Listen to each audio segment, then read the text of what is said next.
Mến chào quý vị và các bạn đang quay trở lại với kênh của chúng tôi. Rất vui được đồng hành cùng quý vị với nội dung thêm mỹ nhân Việt được đề cử gương mặt đẹp nhất hành tinh. Danh sách 100 gương mặt đẹp nhất thế giới do TC Candle công bố hàng năm tiếp tục trở thành tâm điểm chú ý của cộng đồng mạng toàn cầu khi mùa đề cử mới chính thức khởi động. Không chỉ đơn thuần là bảng xếp hạng nhan sắc, đây còn được xem là thước đo mềm về độ nhận diện, sức ảnh hưởng và sức hút của các nghệ sĩ trong bối cảnh ngành giải trí ngày càng mang tính quốc tế hóa. Đáng chú ý, trong danh sách đề cử năm 2026 vừa được cập nhật, một đại diện quen thuộc của showbiz Việt đó là Ngọc Trinh đã bất ngờ xuất hiện, nhanh chóng thu hút sự quan tâm lớn đến từ công chúng. Theo thông tin từ chuyên trang, Ngọc Trinh được giới thiệu với vai trò người mẫu và influencer trong thẻ đề cử chính thức. Ngay sau khi hình ảnh của cô được đăng tải, lượng tương tác trên các nền tảng mạng xã hội tăng vọt, kéo theo hàng loạt bình luận từ khán giả trong và cả ngoài nước. Nhiều ý kiến bày tỏ sự ủng hộ trước nhan sắc đặc trưng của người đẹp, trong khi một số khác cũng không quên nhắc lại những tranh cãi từng gắn liền với tên tuổi của cô trong quá khứ. Việc Ngọc Trinh góp mặt trong danh sách đề cử năm nay được xem là một bước ngoặt rất đáng để chú ý, đặc biệt khi hình ảnh của cô trong thời gian gần đây đã có nhiều thay đổi.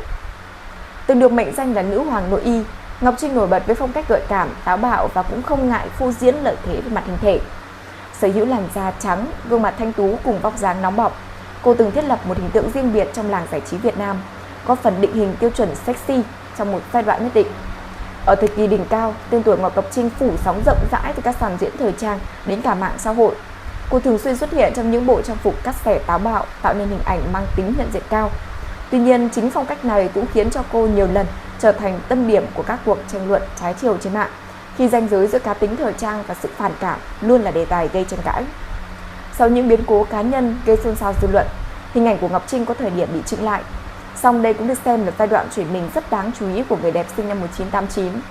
Thay vì tiếp tục theo đuổi hình tượng quyến rũ tối đa, cô dần dần hướng đến phong cách kín đáo, tiết chế hơn nhưng vẫn giữ được nét cuốn hút riêng biệt của mình.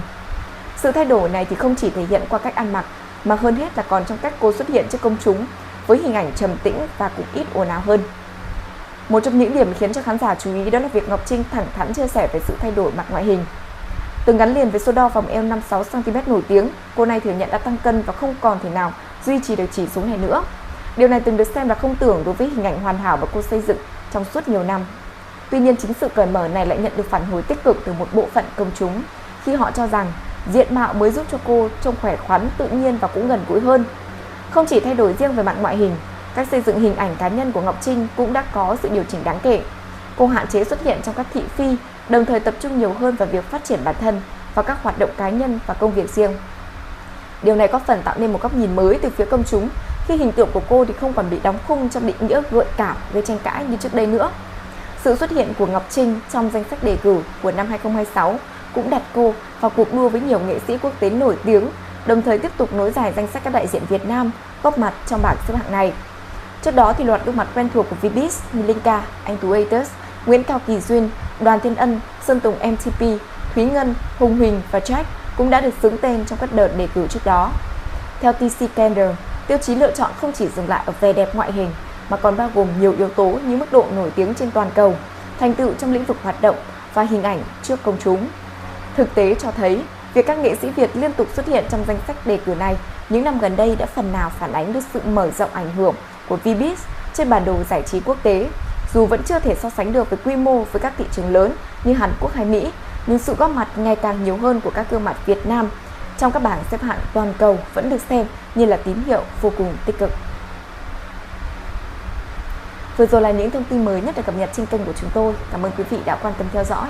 Xin chào và hẹn gặp lại.